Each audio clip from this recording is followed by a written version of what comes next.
Hey everyone, I'm Holly, and I was getting ready to replenish all our soaps around the house and just figured I would give a quick tutorial on how to make your own homemade foaming hand soap. It's super easy and very affordable to do. So what I do is you need to get some foaming hand soap bottles. You can buy mason jars. What I do, I actually find a deal and I go buy already made foaming soap and then I just dump it out and add my own stuff to it.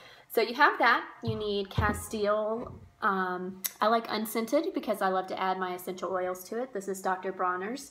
You can find this at a lot of grocery stores even now have it, but definitely the health food stores. Vitamin E oil is an option. I just like to add this in because it moisturizes my hands a good bit.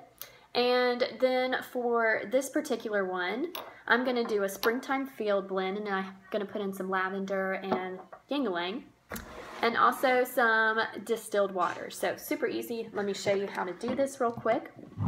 All you need is about 2 tablespoons of your Dr. Bronner's soap, and I mean really, I eyeball it. I put a little, probably like half a teaspoon of the vitamin E oil, just a little drop in there.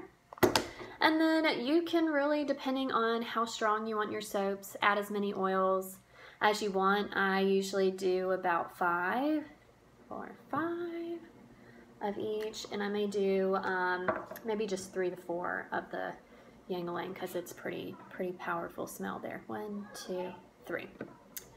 And that's it. All you have to do now, take your distilled water. You don't want to fill it all the way to the top, but just almost, and then you can get your pump in there. And there you go. That's as easy as it can be.